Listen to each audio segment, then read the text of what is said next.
saya mau ulangi ya yang saya bilang tadi malam, bahwa ketika Paulus menuliskan kegundahan hatinya di dalam Roma pasal 7, itu dia ada pada status spiritual mature. Secara spiritual itu sangat dewasa gitu ya, sudah mapan ya. Sangat mature ya.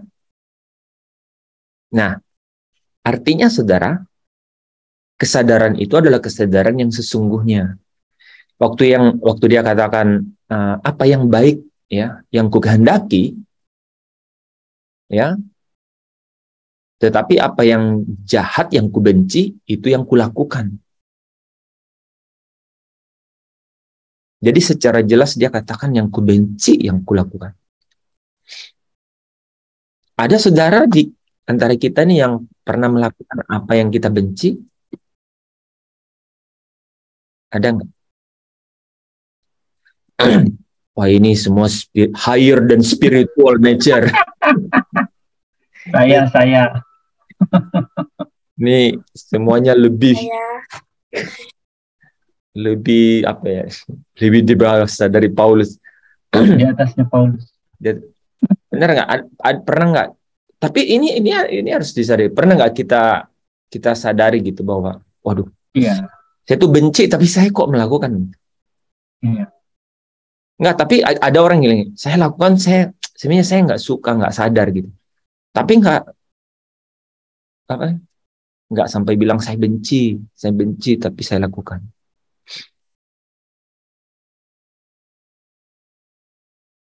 Ada teman-teman yang melakukan apa yang saudara benci?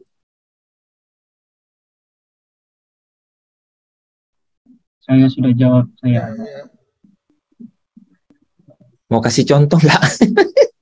Ya, jadi saya pribadi Wah, kalau pastor-pastor ini kan apalagi udah ini ya, pasti nggak apa-apa dibuka di. Ya, ini saya sadar bahwa saya ini hamba Tuhan. Ya, saya sadar bahwa saya ini hamba Tuhan. Nah, yang menarik tuh, kadang kalau ada persoalan di rumah, tapi tidak tiap hari. Terkadang tiba-tiba aja marah. Ya, kadang ada perkataan yang agak kasar gitu, tapi tidak kasar soal seperti orang jahat. Tapi ya, apa ya, saya sadar kembali, wah, pasti nggak boleh ucapan ini. Nah, itu dari saya mungkin.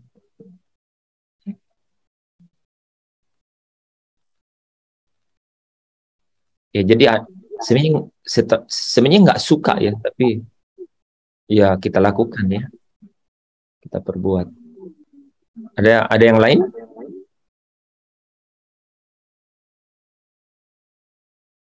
Bagus kalau yang lain. Pak Tadus, oh silakan. Ya, kalau saya secara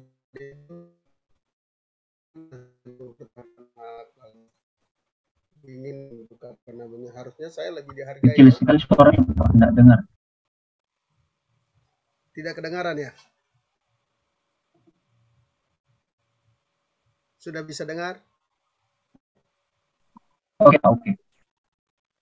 Ya, yang saya rasakan lakukan itu kadang-kadang saya tahu bahwa saya harus menyerahkan hak, tapi kadang-kadang juga masih masih ingin untuk dihargai. Harusnya saya dihargai, kok kenapa diperlakukan seperti itu?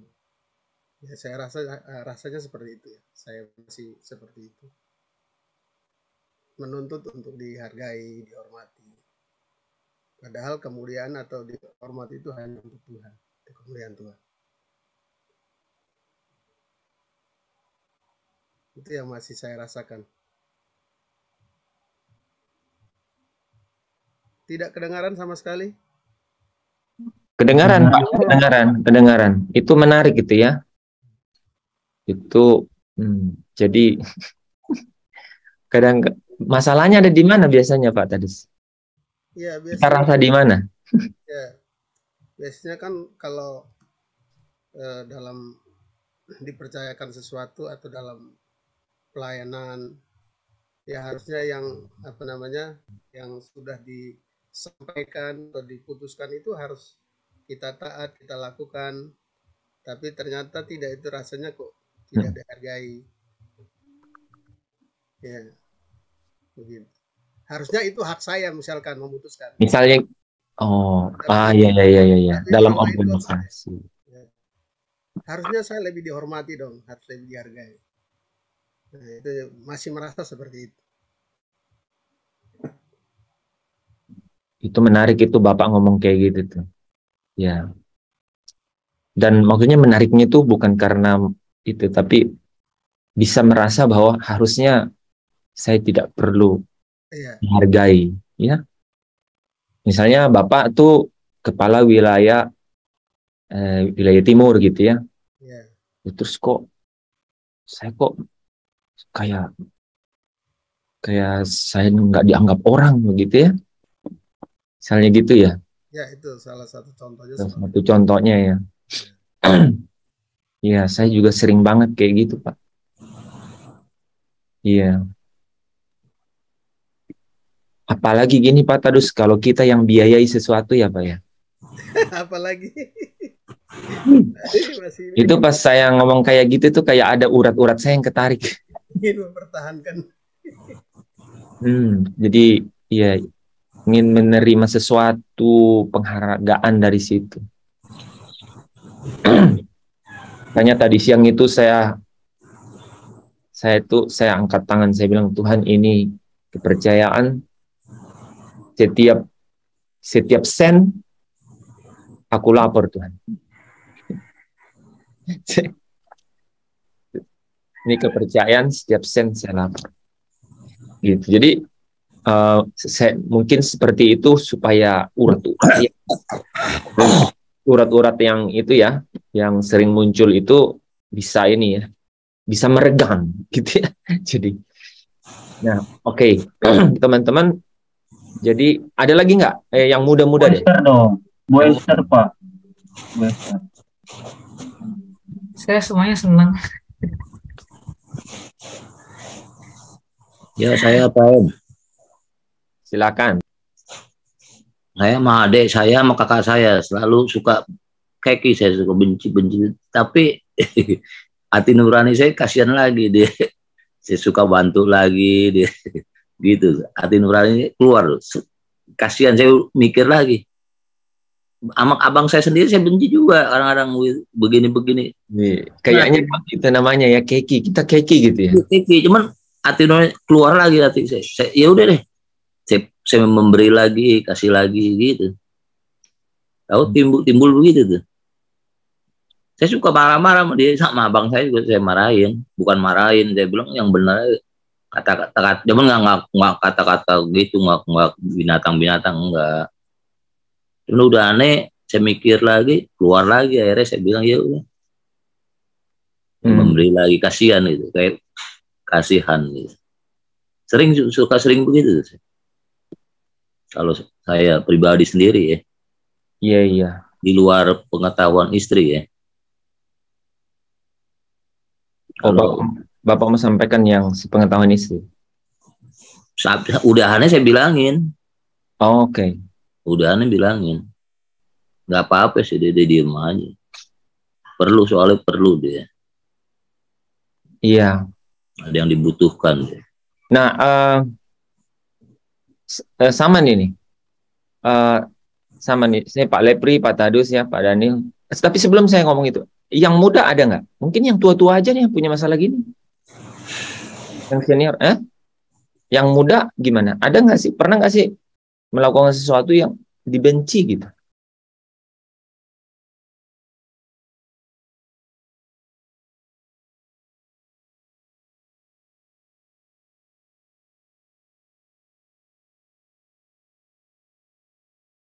Pernah mana?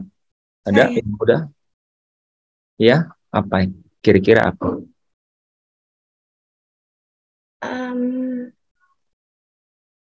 Dalam hal membenci orang, ya sebenarnya saya tahu itu ya nggak baik, tidak baik. ya dalam Tuhan gitu.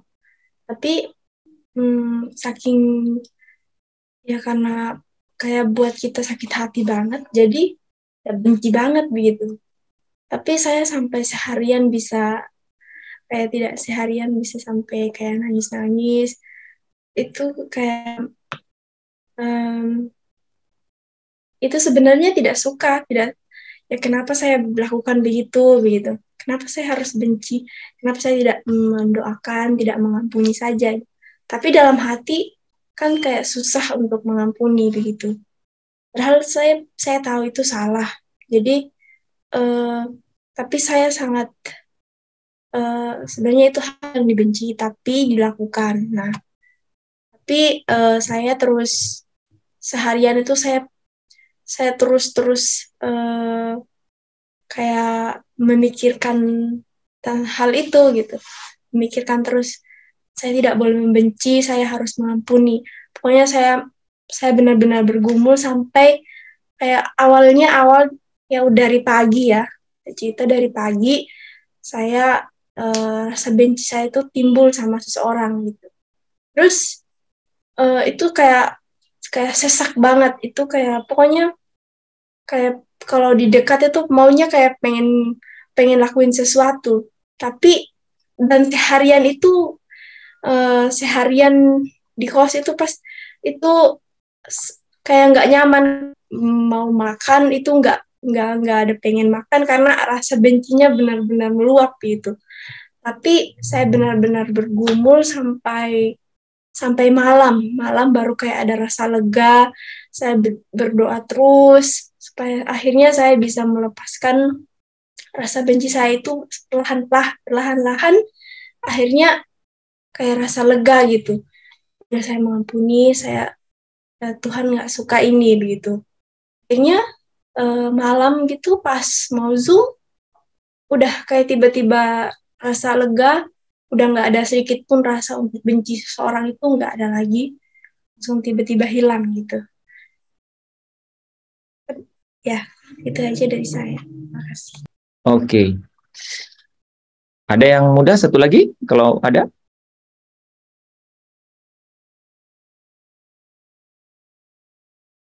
Tidak ada. Oke. Nah, Pak Tadus mungkin Pak Daniel, udah berapa lama begitu Pak? Baru-baru ini saja dan kemudian sudah selesai? Sering Pak Payan. Oh, sejak sering lah. Enggak sering tiap hari, enggak. Iya, maksudnya sejak 5 tahun yang lalu udah begitu, 10 tahun yang lalu sudah begitu, dan sampai sekarang masih begitu juga? Enggak 5 tahun sih ada kali. Waktu di penjarain juga saya kasih ada kali. Cuma tiap hari enggak. Kalau Pak Tadus, rasa itu? Dulu sih kuat ya. Dari dulu kuat. Ya, tapi sekarang udah hilang. Semakin melemah. Kadang-kadang masih kerasa seperti itu. Apalagi saya menanggung saudara-saudara, lalu mereka tidak tidak seperti yang saya inginkan, tidak seperti yang saya jadi kadang-kadang ya rasa kecewa juga, rasa tidak dihargai ya, tidak dihormati seperti itu. Sampai sekarang juga masih ada kan Pak? Ya masih kerasa, tapi sudah bisa menang. Saya sudah bisa kembalikan itu untuk Tuhan. Oke. Ya. Jadi teman-teman, kita bahas bahwa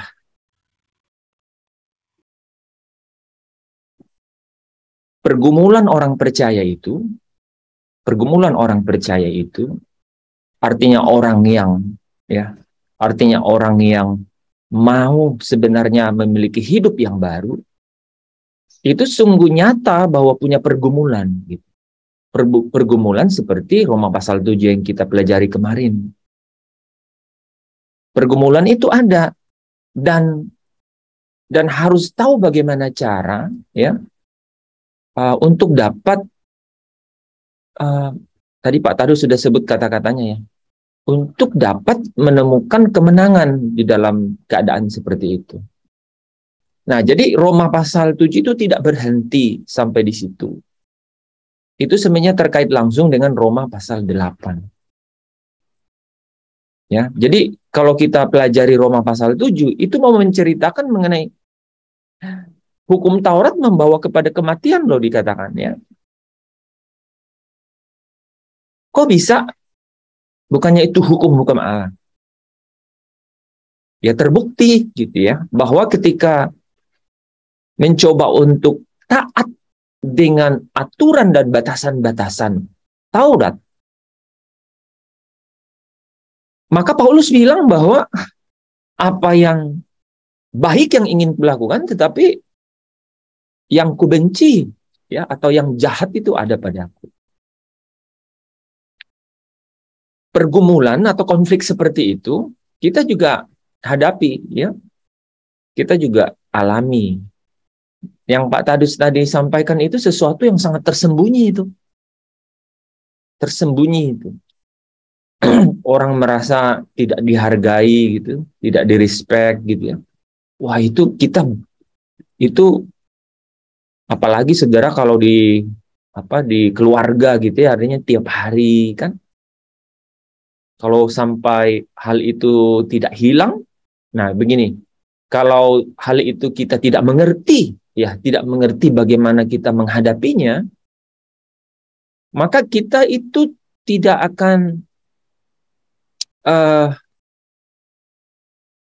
akan bisa terbang lepas gitu. Ini bagus ya, burung di belakang ini kan terbangnya itu lepas, ya. Ya, tidak berarti bahwa terbang lepas itu kemudian bisa seutuhnya itu lepas dari permasalahan atau pergumulan seperti itu.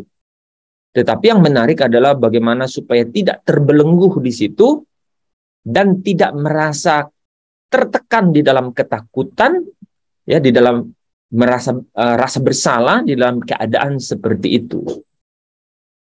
Nah, karena tanpa mengetahui bagaimana jalan menuju kemenangan itu, maka sesungguhnya apa saudara? Sesungguhnya kita itu bukan orang-orang yang merdeka, gitu. Ya, sesungguhnya kita itu bukan orang-orang yang merdeka. Ya, nah, pergumulan-pergumulan seperti ini itu di dalam Kristus itu punya jalan keluar, ya, punya jalan keluar, ya. Nah, jalan keluar itu adalah satu tatanan, satu tatanan. Nah, satu tatanan. Kita sudah belajar mengenai jiwa atau karakter, pikiran, perasaan, kehendak. Kita udah belajar di situ. Masalahnya adalah pergumulan tadi itu ada di dalam pikiran, di dalam perasaan dan tindakan kehendak kita. Adanya di situ. Kadang-kadang ada dualisme pikiran. Ya. Ada pikiran yang terpecah gitu. Ada yang ke kanan, ada yang ke kiri gitu. Misalnya begini kan. Tadi Pak Tadus bilang, "Iya, saya ini kan ya saya hamba Tuhan." Gitu ya. Pak Lepri bilang saya hamba Tuhan, ya. tapi melakukan ini gitu. Saya hamba Tuhan melakukan ini. Tapi dua-duanya kan pikirannya punya dasar gitu. Dan saling membela. Ya. Misalnya yang tetapi harus begini, kan harus tegas gitu. Kalau nggak tegas kan begini, ya itu pembenaran kan? Pembenarannya muncul. Gitu. Nah, di mana itu? Pikiran juga yang melakukannya. Satu sisi pikiran juga berbicara kan bahwa ada nih yang namanya bagaimana hidup. Nah, bagaimana hidup sebagaimana firman Allah mengatakannya untuk bagaimana kita hidup. Kan dia bilang begitu aja. Sebenarnya di dalam jiwa itu begitu. Ya, pernah Grace cerita kan? Di depan umum dibuka gitu ya sesuatu yang tidak baik mengenai dirinya kan oleh temannya. Nah, dia ingin nah pikirannya juga berpikir dia ingin membalas itu. Tetapi di satu sisi Pikirannya yang katakan. Itu kan firman Tuhan nggak bilang begitu. Pikirannya yang bilang begitu. Nah, kekuatan untuk memilihnya dari mana? Nah, itu kekuatan memilihnya dari mana? Nah, makanya saudara, pada saat Roma pasal 7 itu diakhiri dengan syukur, ya, syukur kepada Allah, ya, di dalam Yesus Kristus. Jadi ada Yesus Kristus sebagai satu-satunya kunci atau dasar sehingga orang bisa dapat mengendalikan situasi itu. Mengendalikan situasi itu. Nah, mengendalikan situasi ini itu ada syaratnya, gitu. Ada syaratnya. Syaratnya harus ada. Nah, itu kemudian disampaikannya di Roma pasal 8 ya, ayat 1. Coba kita lihat ya.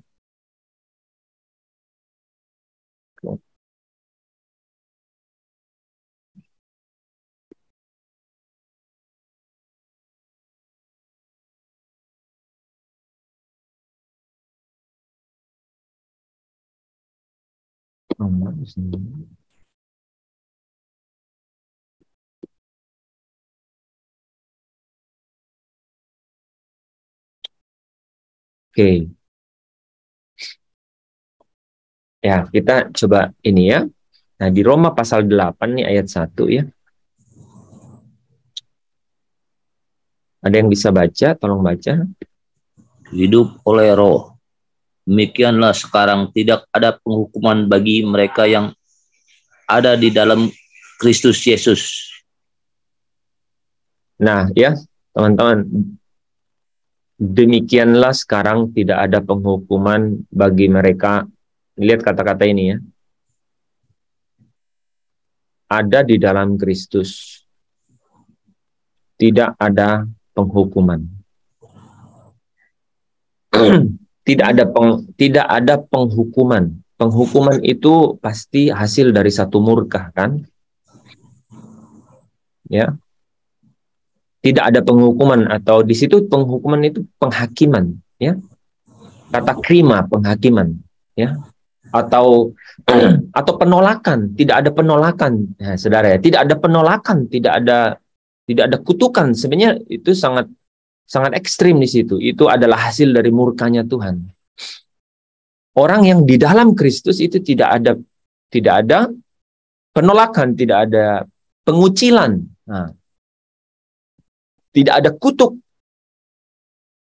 condemnation, ya. Tidak ada, there is no condemnation. Nah, saudara, banyak manusia yang tidak beres karena merasa dirinya itu ditolak. Jadi kita belajar ini, coba teman-teman bisa bandingkan sekarang ya. Jadi keadaannya ini bagus sekali dari Roma pasal 7 ini dicerita mengenai konflik jiwa itu. Tapi kemudian masuk ke dalam satu bagaimana cara mengendalikannya. Dan Paulus langsung mulai dengan tidak ada penolakan, tidak ada pengucilan, tidak ada kutuk, tidak dihukum karena murka orang-orang yang di dalam Kristus. Jadi begini, cerita suram pergumulan orang percaya di Roma pasal 7 itu disambut dengan ada penghiburan akan satu pengharapan kemenangan di Roma pasal 8. Ada penghiburan akan pengharapan akan kemenangan di Roma pasal 8. Dan itu mulai seolah-olah dari apa? Seolah-olah kata kesimpulan, saudara. Ya. Tidak ada penolakan, tidak ada pengucilan, tidak ada penghukuman, tidak ada kutuk yang adalah akibat murka bagi orang yang ada di dalam Kristus. Ya, di dalam Kristus. Wah, itu ya. Ya. Nah, di dalam Kristus di sini itu yang menarik, kita juga bahas nanti. Tapi ini saudara kalau bisa tangkap gitu ya. Tadi kan contoh-contoh kita dengar ya bahwa iya, ada orang ya kita semua ini hal yang kita benci tapi kita lakukan gitu. Kalau orang kemudian saya tanya Pak Tadus tadi kan bahwa ya itu udah lama, bahkan sejak lama, dan dulu itu kuat sekali, dan sekarang tidak hilang begitu juga kan, kita rasa itu ya. Kadang-kadang urat nadir kita itu kayak ya itu terasa gitu. Aduh.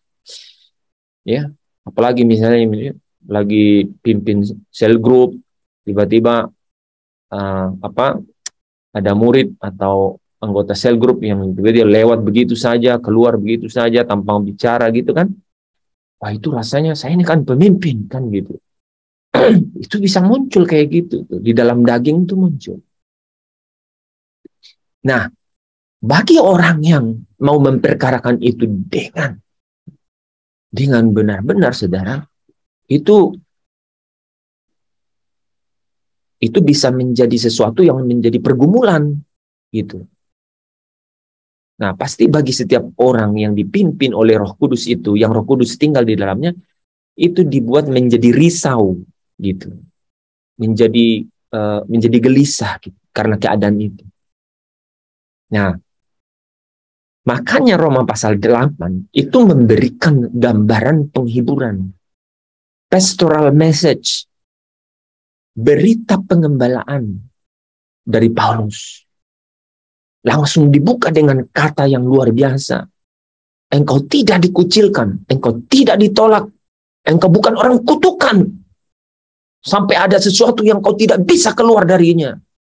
Tidak bisa lepas daripadanya gitu. Ya, yaitu engkau orang-orang yang ada di dalam Kristus gitu. Paham ya, saudara ya? Nah, itu ya. Ya, jadi ada penghiburan untuk keluar dari situ ya. Engkau tidak ditolak. Nah, saudara, engkau tidak ditolak, engkau tidak dikucilkan. Nah, itu artinya apa, saudara?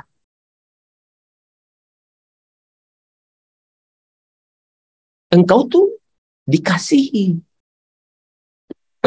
Engkau itu diterima gitu. Nah, itu. Engkau itu dikasihi, engkau itu diterima. Kalau hidup kita merasa ya, ada kasih yang tidak pernah berhenti, ya, maka dia akan bebas dari penghukuman. Dia akan bebas dari rasa dihukum. Dia akan bebas dari rasa ditolak. Dia akan bebas dari rasa dikutuk, dikucilkan. Saya ulang ya kata-kata ini. Nah, ini coba cerna ya, tangkap, rohmu tangkap. Ini caranya. Gitu. Nah, cara hukum Taurat apa? Jangan membunuh, jangan mengingini. Jangan. Gitu. Tapi Yesus di dalam Kristus, semua itu dirubah menjadi engkau dikasihi. Semakin engkau merasa bahwa hidupmu itu ada kasih yang tidak pernah berhenti bekerja untuk hidupmu, maka engkau semakin merasa bebas dari rasa ditolak, rasa dibenci, rasa dihukum. Sehingga apa, saudara? Kita itu tidak pernah merasa apa-apa kalau dikritik. Kita tidak pernah terusik terlalu dalam kalau kita kemudian ditegur gitu. Apalagi kalau dihajar gitu, saudara. Ya. Keadaan itu, nah coba ya, kalau kita lihat bagaimana bagaimana Yesus bicara dengan orang Farisi atau ahli Taurat, apa kesan yang muncul dari ahli Taurat? Kesannya apa? Mereka menolak. Seolah-olah mereka digurui. Nah, coba. Seolah-olah mereka, kau ini siapa? Kan banyak sekali kata-kata begitu ya. Kau kenalkah?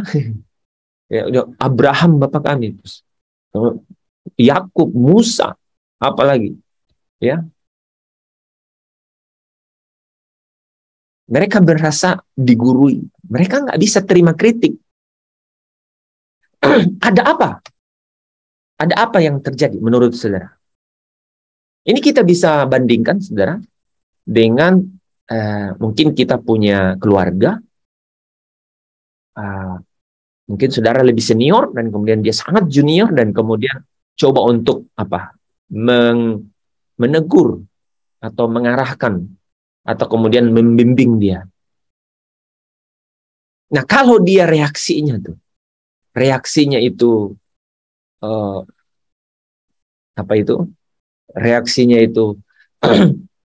tidak mau dikritik, tidak mau ditegur, itu adalah keadaan di mana dia itu tidak cukup kasih. Dia tidak mengalami pemahaman mengenai dia itu dikasihi. Bisa paham ya?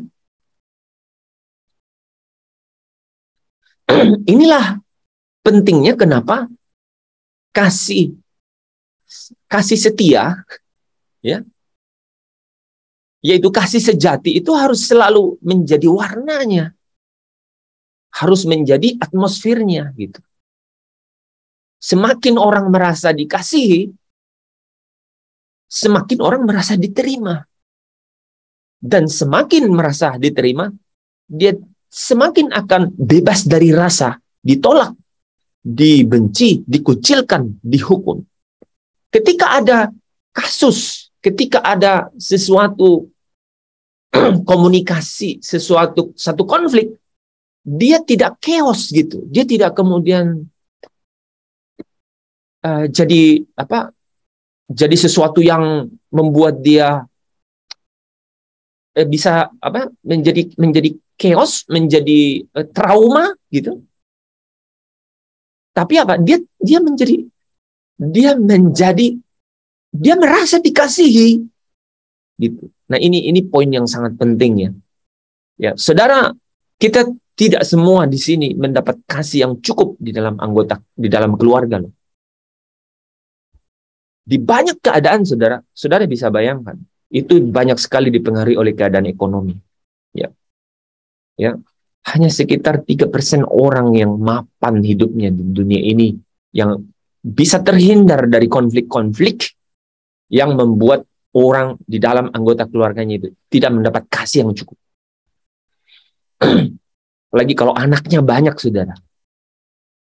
Itu bisa susu nggak habis, habis nggak. Jadi gimana caranya? Orang tua harus ngomong, kamu ini adik, kamu itu kakak udah lebih besar, biar anak. Saudara, terasa anggota keluarga bisa terasa.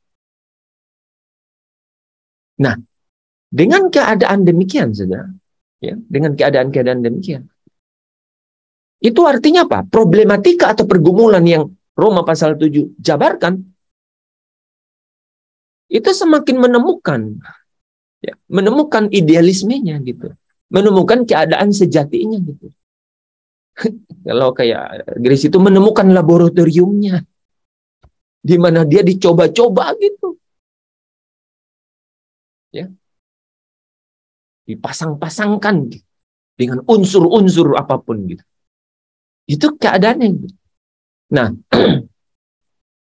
kasih jumpai aku di sana, di Golgota, di Kalvari, itu kasih yang jumpai saya dan saudara.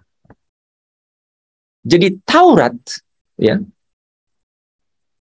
bicara mengenai kasih, ya, bagaimana manusia itu mengenal Bapa dan kemudian dalam pengenalannya itu sungguh-sungguh kemudian rindu untuk pulang kembali kepada pangkuan Bapaknya.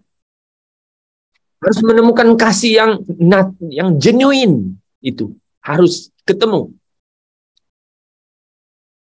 Dalam keadaan demikian, orang dirampas apapun, diambil apapun dari dirinya, dia tidak akan merasa sebagai orang yang dikucilkan, ditolak, sebagai orang yang didamparkan, terdampar begitu, orang yang tidak dianggap.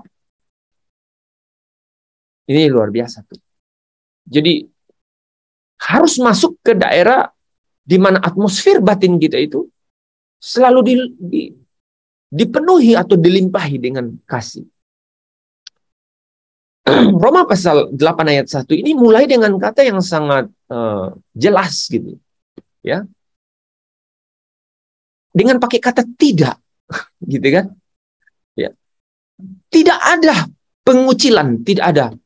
Tidak ada yang mengucilkan engkau, tidak ada yang menolak engkau. Ketika engkau ada di dalam Kristus. Ketika engkau ada di dalam Kristus itu artinya ketika engkau diterima, ketika engkau dikasihi, dan kasih itu tidak pernah berhenti. Saudara, itu satu hal. Hal yang lain yang mungkin lebih ideal adalah ketika kita ingin beraktivitas lebih, berkarya, misalnya melayani, saudara, melayani. Banyak orang yang tidak bisa sepenuhnya dengan maksimal melayani atau berkarya dalam pelayanan karena kurang merasakan bahwa ada kasih yang tidak pernah berhenti menjamah hidupnya. Ada yang bisa tangkap kata-kata itu? Ada orang yang tidak optimal, tidak maksimal dalam menyampaikan semua talentanya di dalam pelayanan karena dia tidak merasa dia dituntun, dipimpin oleh kasih yang tidak pernah berhenti, yang selalu ada untuk dia. Ya, disitulah kadang-kadang dalam pelayanan ada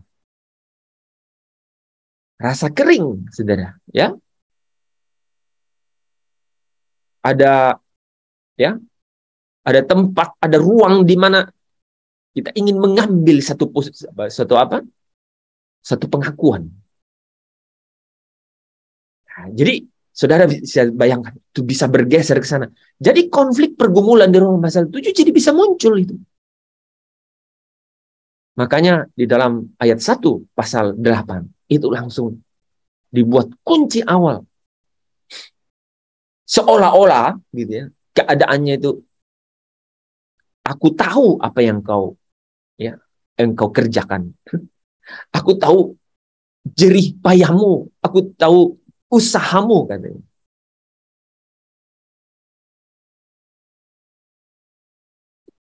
Bahwa ini yang penting. Tidak ada penolakan, tidak ada pengucilan, tidak ada apapun keadaan itu. Ya.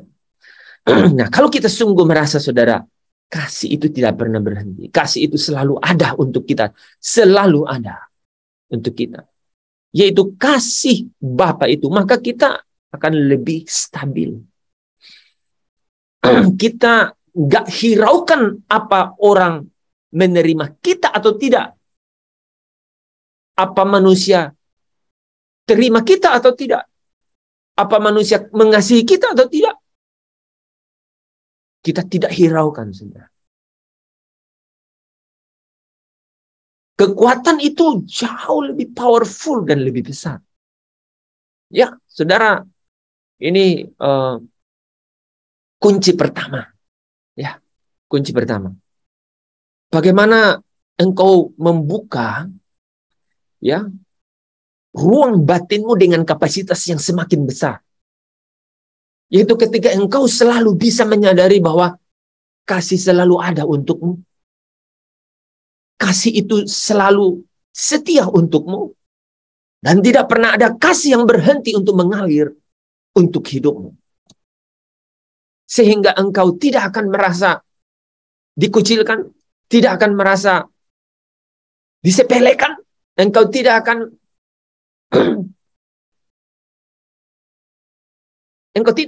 kurang optimum, ya, kurang maksimal di dalam berkarya. Bahkan engkau bisa tidak stabil, ya, dengan keadaan-keadaan yang di sekeliling. Kalau saudara dan saya merasa bahwa kasih itu selalu ada. Kasih itu tidak pernah berhenti dan selalu kasih setia Tuhan itu selalu datang dan tidak pernah berhenti di hidup saya. Nah, hal ini tidak bisa ditukarkan dengan rutinitas agamawi, saudara. Saya ulang. Ini tidak bisa ditukar dengan rutinitas Zoom ini nggak bisa. Tidak bisa ditukar dengan rutinitas baca Alkitab, saudara. Nggak bisa. Saya ulang ya. Bagaimana supaya saudara dan saya selalu merasakan bahwa kasih jumpai aku di sana. Bahwa kasih itu selalu ada. Bahwa kasih Allah itu tidak pernah berhenti untuk terus-menerus mengalir dalam hidup saya dan saudara.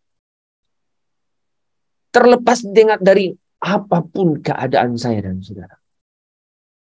Kasih itu tidak pernah berhenti.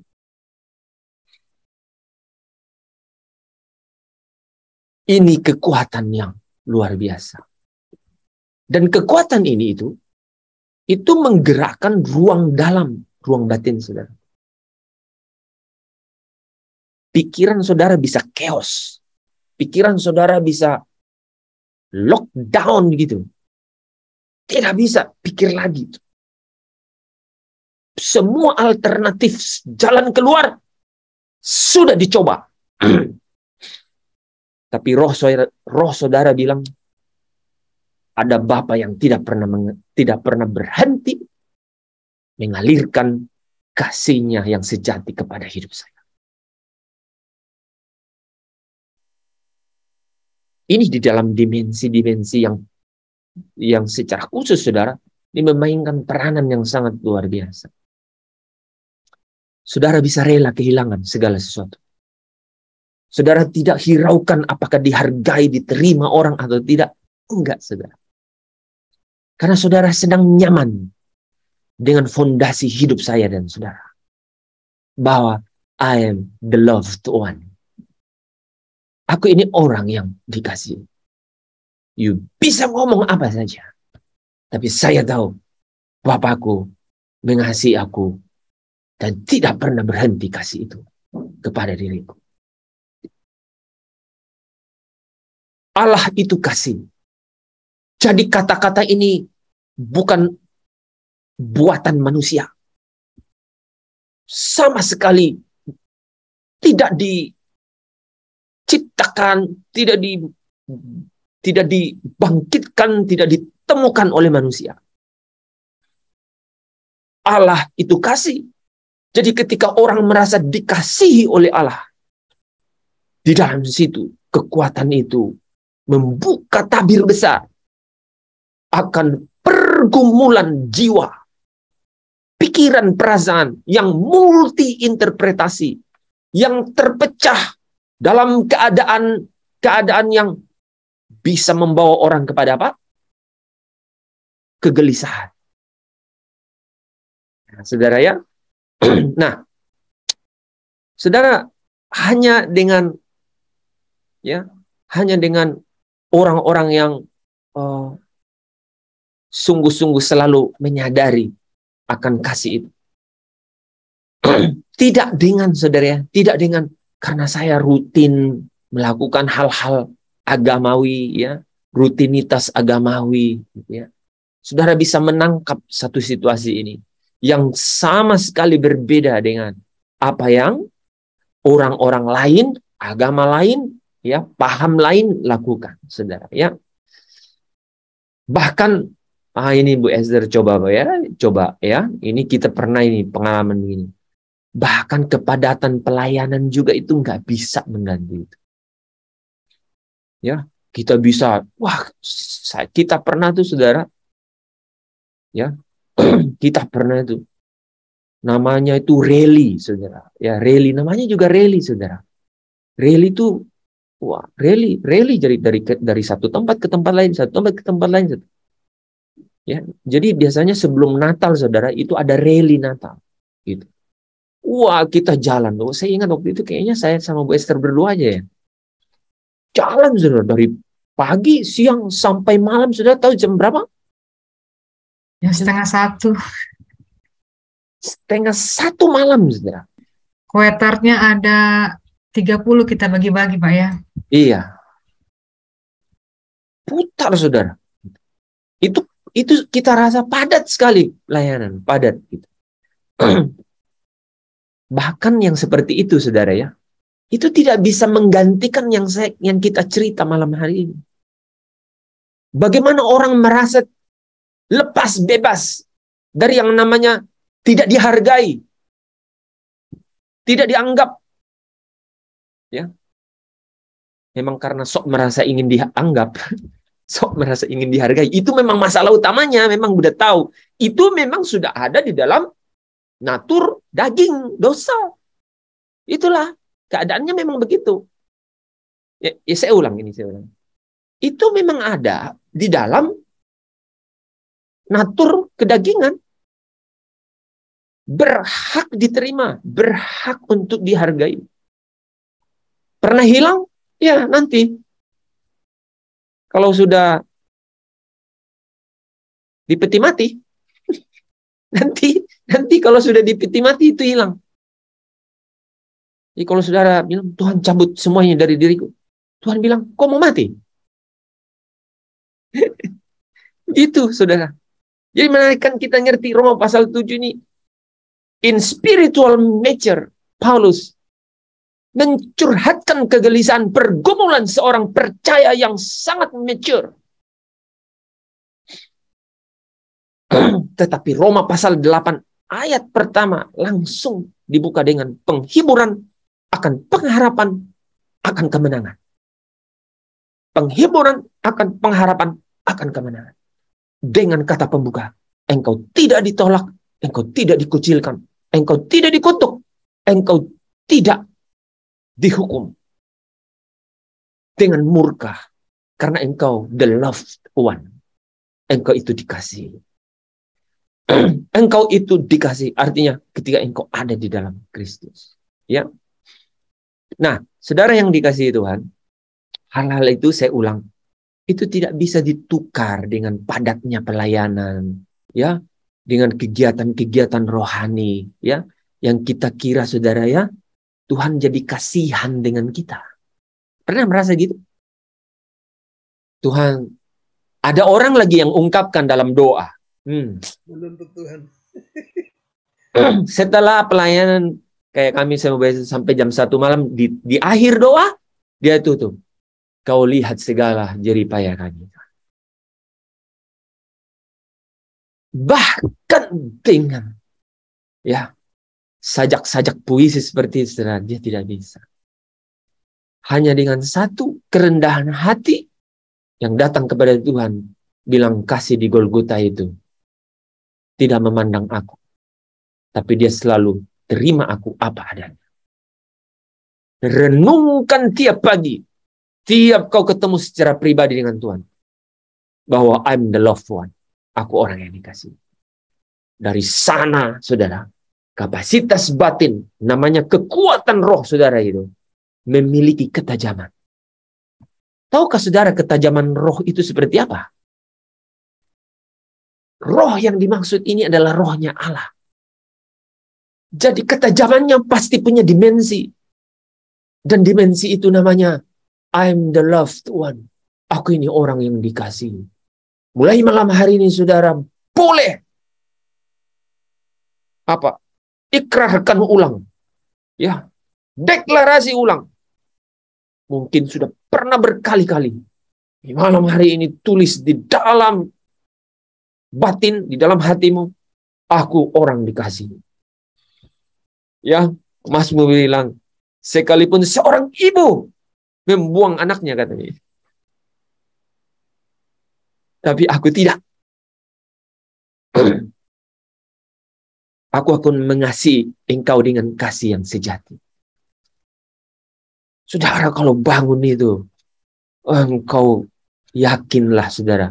Ya, engkau akan memiliki kapasitas batin yang memiliki ketajaman.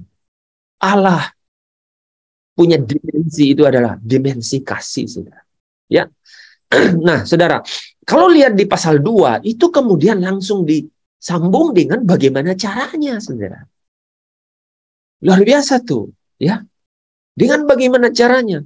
Yaitu dengan cara katanya apa? Hukum roh. Coba kita lihat ya. Roma pasal 8 ayat yang kedua ya. Ada yang coba Roma pasal 8 ayat 2. Roh. Wah, langsung mulai dengan roh, saudara. Yang memberi hidup telah memerdekakan kamu dalam Kristus. Saya berhenti situ saya. Karena dari hukum dosa dan hukum maut ini kita sudah capek bahasnya di Roma pasal 7 kan? Roh yang memberi hidup telah memerdekakan kamu dalam Kristus. Teman-teman, memberi hidup. Jadi ada ketiga kata kunci di sini. Roh, memberi hidup, dan engkau jadi merdeka di dalam Kristus. Saya ingin mengembalikan sesuatu yang mungkin sudah hilang dari kehidupan kita. Ya. Apa itu, saudara? Hidup, saudara, ya, yang dimaksudkan oleh Kristus itu adalah hidup yang berasal dari Bapa. Kalau kita mengerti ini, saudara, inilah teologi yang akan mengubah kehidupan. Inilah ilmu Tuhan yang benar-benar mengubah kehidupan. Yaitu bagaimana roh Allah, ya, roh Allah itu dapat membangkitkan, menghidupkan roh manusia itu sendiri. Hidup itu, saudara, hidup itu artinya, saya ulangi, hidup itu artinya memiliki hubungan. Hidup itu artinya memiliki satu hubungan. Jadi kalau ada orang yang tidak memiliki hubungan, saudara, sebenarnya dia sedang mati, saudara, di hadapan Tuhan. Saudara yang dikasihi Tuhan, Tuhan menciptakan manusia, ya, supaya manusia ini adalah manusia yang hidup. Saudara ingat, ketika sudah diciptakan dari tanah liat, kan, dari debu tanah, kemudian dia menghembuskan nismat hayim, roh Allah ke dalam manusia itu. Supaya manusia itu hidup. Hidup yang Tuhan sendiri berikan adalah artinya hidup yang bisa berhubungan. Saya ulang ya. Jadi ketika hidup itu diberikan oleh Bapa Allah, adalah hidup yang bisa berhubungan. Dan hubungan yang paling utama, tidak boleh ada yang lain. Nggak boleh ada yang lain. Allah itu cemburu dengan semua ini. Dia cemburu kalau ada yang lain. Ini mengenai hubungan dengan dia sendiri. Hubungan dengan dia sendiri. Makanya Injil Yohanes, ya, pasal 1, itu bercerita mengenai apa, saudara? Coba kita lihat ya. Itu bagus sekali itu. Ini bacaan hari ini. Nah, ini saya undang nih. Bacaan hari ini kan Yohanes 1 ya? Iya. Oke, ada yang bisa baca Yohanes 1 ayat 1 sampai 6. Yohanes 1 ayat 1 sampai 6. Pada mulanya adalah firman. Firman itu bersama-sama dengan Allah, dan firman itu adalah Allah. Ia pada mulanya bersama-sama dengan Allah. Segala sesuatu dijadikan oleh dia, dan tanpa dia tidak ada satupun yang telah jadi dari segala yang telah dijadikan. Dalam dia ada hidup, dan hidup itu adalah terang manusia. Itu ayat 4 ya, Pak? Ayat 4. Oke. Ayat 5, di dalam dia ada hidup, dan hidup itu adalah terang manusia. Ayat 5, terang itu bercahaya di dalam kegelapan, dan kegelapan itu tidak menguasainya. Amin. Saudara bisa bayangkan. Nah, kadang-kadang kita baca itu, saudara, itu dalam dimensi yang di jiwa itu kita pahami. Iya, benar ya. Dia itu hidup, ya, dia memberikan Kristus, kan? Dan hidup itu adalah terang manusia. Kristus memberi terang kepada manusia supaya manusia yang ada di dalam kegelapan dosa itu kemudian ditebus dari sana. Gitu kan? Ditebus dari sana sehingga mereka tidak lagi ya ada di dalam kegelapan. Tapi saudara, itu universal. Tapi secara pribadi yang dimaksudkannya adalah di dalam dia ada hidup. Hidup itu dari mana? Dari Bapa sendiri. Dari Bapa sendiri, yang hidup yang dari Bapa itu ada di dalam Kristus. Dan hidup ini itu diberikan kepada manusia. Jadi di dalam pengertian Injil Yohanes ini, bagaimana Kristus mengerti mengenai hidup. Hidup ini tidak bisa, hidup yang tidak bisa diputuskan relasinya dengan Tuhan atau dengan Bapa di surga. Jadi tidak mungkin ada sesuatu yang hidup muncul secara otomatis. Tidak mungkin ada sesuatu yang langsung bisa berelasi dengan Bapa, dengan Tuhan. Nggak bisa. Tidak ada yang auto connect gitu. Dengan Tuhan itu nggak ada. Tidak bisa ada hubungan yang langsung bisa dengan Bapa yang adalah kasih. Saudara, ya, kalau cerna tuh bagus tuh ya. Kita tadi sudah kan ini, saudara, supaya keluar dari pergumulan yang ada di pasal 7 itu, saudara harus merasa bahwa saudara ada orang yang dikasih. Nah sekarang, gimana supaya saudara itu merasa orang yang sungguh-sungguh dikasih? Jalan keluarnya adalah saudara harus dihidupkan kembali. Dihidupkan artinya saudara harus dibuat sedemikian supaya punya relasi dengan sumber kasih itu. Saudara harus dibuat sedemikian rupa supaya memiliki hubungan kembali dengan sang sumber kasih itu. Tidak ada yang secara otomatis. Saudara, orang yang tidak memiliki tidak memiliki hubungan, itu adalah orang yang mati sebenarnya. Ya. Tidak ada manusia yang diciptakan dengan kemampuan hidup ya yang muncul dari dirinya sendiri. Kemampuan untuk berelasi dengan sang sumber kasih yang muncul dari dirinya sendiri. Jadi, saudara, arti yang sangat dalam adalah bahwa hidup itu bukan kemampuan untuk beradaptasi dengan lingkungan. Hidup itu bukan kemampuan atau energi untuk kemudian berkarya. Hidup itu jauh lebih besar daripada itu.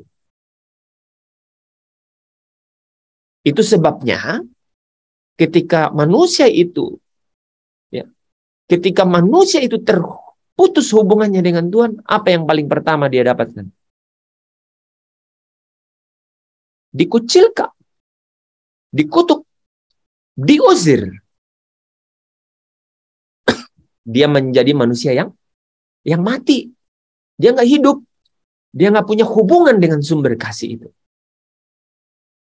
Jadi roh saya dan saudara itu harus dibuat sedemikian rupa untuk dapat menemukan kembali ya bagaimana dapat berhubungan dengan sumber kasih itu. Itu sebabnya manusia pada momen-momen di mana dia terpisah dengan Tuhan, manusia itu saudara dalam keadaan mati, bukan hidup. Mati secara rohani, ya. Jadi hidup yang diajarkan oleh kitab suci adalah hidup yang memiliki apa? Relasi dengan sang sumber kasih itu. Nah, saudara yang dikasihi Tuhan, maka inilah jalan keluar dari pergumulan. Bagaimana seorang Paulus yang mature ya secara spiritual ya memandang hal-hal yang ada yang terjadi di dalam konflik ya, konflik pikirannya dengan jiwanya gitu ya, yang diprovokasi oleh natur dosa yang ada dalam anggota-anggota tubuhnya, keinginannya itu kembali dapat menemukan penghiburan akan pengharapan akan satu kemenangan. Dan ini adalah satu journey, satu perjalanan, satu proses gitu. Untuk bagaimana Roh Kudus, itu Roh Allah sendiri, itu membawa kita itu menemukan satu hubungan dengan sang sumber kasih itu lagi, sehingga kita selalu bisa mengatakan, no, mungkin hari ini gue apes, mungkin hari ini aku nggak terlalu beruntung, atau mungkin hari ini tidak seperti yang aku harapkan, jauhlah dari target. Tapi roh kamu bilang begini, tapi kamu orang dikasih, kamu itu orang yang dikasih, you are the loved one. Itu artinya apa? Sang pemilik semesta dan hari esok, yang memegang pengharapan itu di tangannya, itu menaruh matanya kepadamu. Dan kalau engkau ada di dalam cakrawala, ya, radarnya, ya, perhatiannya, ya, providensianya, pemeliharaannya, apalagi yang engkau perlukan lebih dari itu. Ya. Itu baru kita bisa nyanyi itu kan. Mestinya tak lagi ku ingini apapun juga, segenap hidupku telah kau miliki. Saudara bisa bayangkan, segenap hidupku telah kau miliki. Galatia 2, hidupku bukan aku lagi. Artinya apa yang hidup yang kita pegang hari ini itu adalah hidup mengenai apa? Hidup yang sudah dibangkitkan untuk memiliki hubungan kembali dengan sumber kasih itu. Jadi hidup adalah ketika seorang pribadi, saudara, itu dapat mencurahkan seluruh keadaan di dalam hidupnya untuk kembali memiliki hubungan dengan sang pemilik kasih itu. Sang kasih itu sendiri. Hidup tidak mungkin dilakukan di dalam keadaan yang jalan di tempat, pasif, tidak buat apa-apa. Hidup hanya mungkin dilakukan dengan apa, saudara? Kalau saudara berelasi dengan aktif. Malam hari ini, ketika saudara, saya perkenalkan sesuatu jalan keluar mengenai pergumulan seorang ya spiritual mature ini, itu adalah bahwa ada penghiburan akan pengharapan. Apa itu?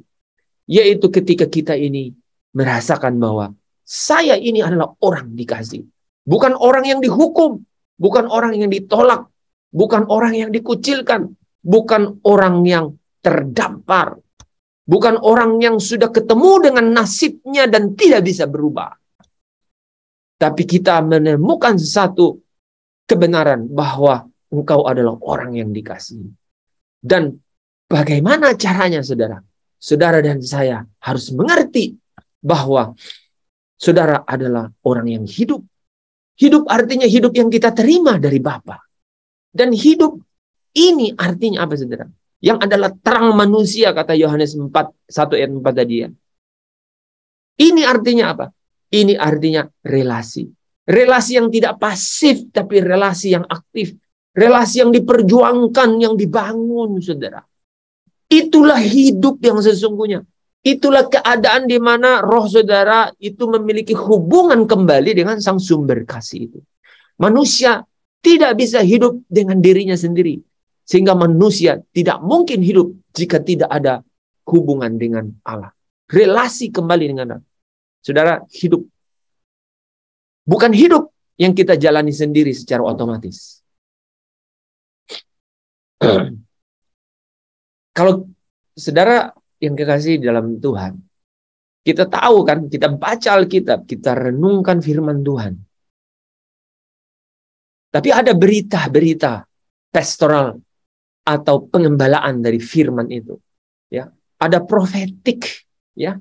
Ada kabar-kabar yang sungguh-sungguh Tuhan maksudkan sampai kepada setiap umat. Dan itu adalah sesuatu yang luar biasa secara dunamos di dalam kehidupan manusia. Yaitu apa? Saudara dan saya harus menghidupkan kembali roh saudara. Yaitu bagaimana dia menemukan relasi dengan sumber kasih itu kembali. Ya, katakan aku ini orang yang dikasih. Dan itu perkarakan tiap hari. Hidup adalah pemberian Tuhan. Karena Tuhan menginginkan adanya relasi antara kita dengan Tuhan.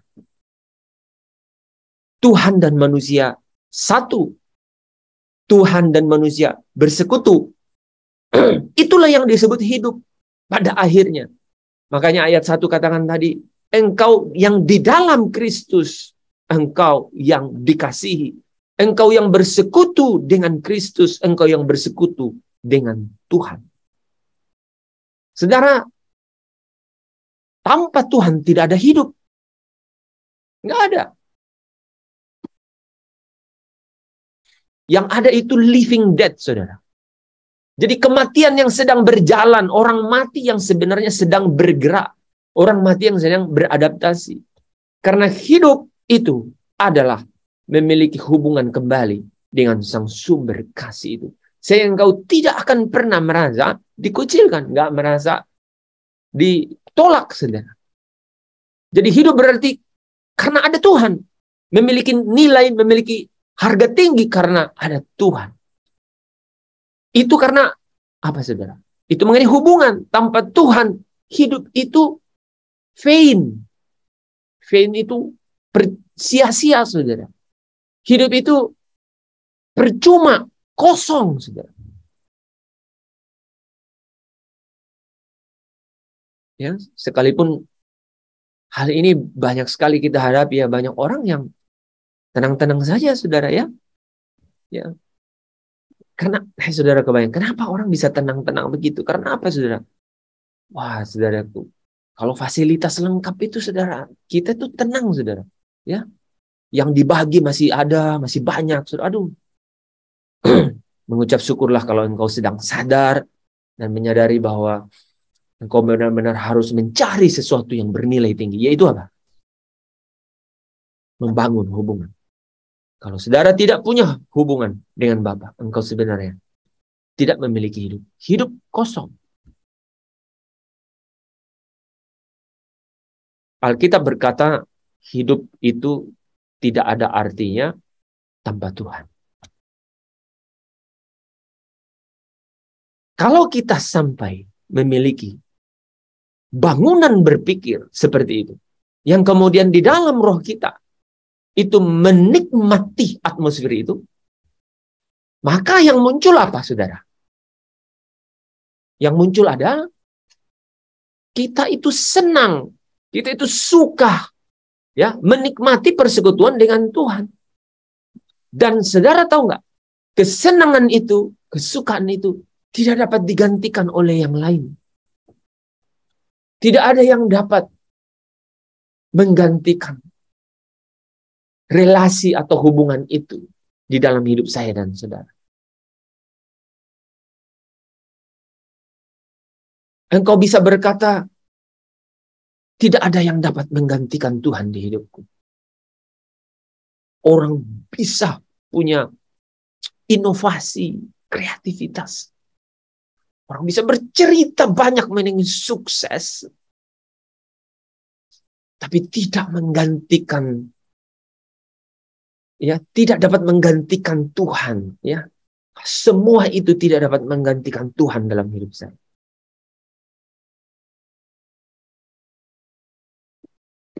Saudara, ketika kita memiliki pemahaman seperti itu, yaitu dengan memiliki hubungan yang artinya kita punya hidup, sampai-sampai kita menikmati kesenangan dari persekutuan, yaitu hidup itu sendiri. Itu artinya kita menjadikannya tidak tergantikan oleh yang lain. Artinya kita menjadikannya hanya Kau satu di hatiku, Tuhan, tiada yang lain. Hanya Kau satu di hatiku, hanya Kau satu di hidupku. Ketika kita sanggup bersuka dalam hati, itu yang Paulus bilang. Dalam batinku aku suka hukum Allah. Saudara, sebenarnya sudah ada clue. Dia mau bilang, iya saya sedang mengerti. Memang ada pergumulan ini. Sekarang di Roma pasal 8, dia mau mengerucutkan bahwa mari bangun itu. Ketika saya dan saudara menempatkan Tuhan menjadi yang utama, ingat satu kata, maka hal-hal yang lain akan jatuh pada tempat yang tepat masing-masing. Apa yang engkau gelisahkan mengenai kuliah, mengenai pekerjaan, mengenai keluarga, mengenai anak, mengenai orang tua, mengenai masa depan. Ketika engkau letakkan Tuhan di tempat tertinggi, melalui setiap bangunan hubungan yang engkau perkarakan setiap hari, di mana itulah hidupmu, melalui pekerjaan Roh Allah sendiri, engkau taruh Allah jadi yang tertinggi, maka semua hal lain, kuliah, sekolah, anak, orang tua, pekerjaan, bisnis, masalah, ditempatkan Tuhan pada tempatnya masing-masing. I've seen that happen. Saya sudah lihat itu, hal-hal itu terjadi, saudara. Hal-hal yang tidak mungkin, saudara. Di bagian terakhir ini, saya didorong oleh Roh Kudus untuk memang harus cerita, karena itu artinya hal ini memang Tuhan kerjakan. Saudara bisa bayangkan, hal yang sebelumnya itu sudah pernah sering terjadi, saudara. Tapi hal ini baru-baru terjadi, saudara. Ya, ketika kita hidup, ya, memang menjadikan Tuhan yang menjadi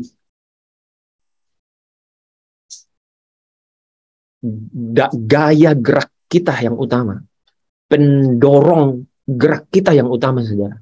Kita tidak bergerak kalau Tuhan tidak menggerakkan.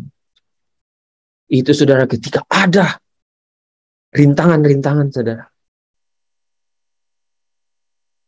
Tuhan kasih lihat loh. Saudara bisa bayangkan, saya kasih tahu 3 perkara saja. Orang yang menghalang-halangi, saudara, itu dua-duanya, saudara, bersamaan, saudara, orang tuanya meninggal, saudara, dua-duanya. Sehingga dia pergi dan tidak bisa hadir dalam meeting itu, dan meeting itu lewat begitu saja, saudara, oleh pimpinan orang lain yang tentu saja diutus Tuhan, saudara, untuk hadir. Saya bilang, mahal sekali harganya, Tuhan. Mahal sekali. Itu saya sudah pernah lihat dulu itu. Itu terjadi, saudara. Seorang VP, orang tuanya meninggal sehingga dia harus pergi. Anak buahnya juga yang buat masalah, orang tuanya meninggal, dia juga pergi. Saya bilang, Tuhan. Dan saudara, ada hal yang kedua. Ketika masalah itu naik, saudara, itu di stop oleh orang nomor 1, saudara. Namanya CEO, saudara. Saya nggak tahu apa-apa. Tapi besoknya ada orang yang bawa telepon saya. Bapak tahu? Hari ini CEO bukan diganti, saudara. Dilengserkan, saudara. Sampai hari ini tuh CEO tidak ada, saudara. Tidak ada, saudara. Sehingga semuanya, saudara, itu jalan. Saya bilang, Tuhan ganti CEO kalau CEO menyetop apa yang Tuhan mau dulu. Saya bilang, tapi saya bilang, Tuhan, saya sempat terpesona sajalah, ya. Karena saya tahu, ya, ketika engkau di tempat tertinggi, engkau tempatkan hal-hal itu yang lain. Kau atur. Saudara bisa bayangkan. Dia atur sendiri. Yang terakhir kemarin, saudara, hari Jumat kemarin, ya, ya, meeting semua, pesawat telat, delay, sehingga itu saudara bisa tahu, orang dari Irlandia, dari Belgia, UK, US, itu nunggu dalam Zoom tanpa ngomong 35 menit, hampir 40 menit. Chief level, orang-orang tinggi, nunggu 35 menit. Saya bertahan begitu saja, makanya saya nggak ikut Jumat kemarin, kalau saudara ingat. Dalam keadaan seperti itu, Tuhan bergerak. Tiba-tiba saudara, orang yang diharapkan, yang Tuhan utus, langsung kirim message, I'm joining soon. Saya segera masuk. Wah, saudara. Orang sudah, semua orang, Pak Adrian, Pak Heinz, kita reschedule. Ya, oke. Pada saat itu, masuk message. Saya bilang, stop, hold. Beliau akan join, saudara. Setelah dia join, saudara, set, bergerak. Jadi, saudara yang dikasihi Tuhan, kita tidak merasa terzolimi. Enggak. Walaupun daging itu muncul dengan, ya, gebiar. Ya, ini baru 17-an, jadi itu muncul dengan gebiar gitu kan. Gitu. Kamu mikir dong. Kamu lakukan ini dong, enggak. You just say, I'm the loved one. Aku orang yang dikasihi. Tuhan sedang bergerak. Dan ketika saudara mampu berkata begitu, yakinkan dirimu bahwa engkau sedang membangun satu hubungan dengan sumber kasih. Hubungan yang terbangun begitu, sukailah itu. Bangunlah kesukaan. Ada 3 ya, poin saudara. Bangunlah kesukaan. Nikmati itu. Sehingga kau bilang, hanya kau satu di hidupku, Tuhan, tiada yang lain. Engkau yang kusukai. Engkau yang kudambakan dalam hidup ini. Mestinya tak kuingini yang lain lagi. Saudara, when you put God, ketika engkau letakkan Tuhan di tempat tertinggi, Tuhan yang atur semua yang lain di tempat yang persis di mana harusnya terletakkan. Amin. Amin. Haleluya.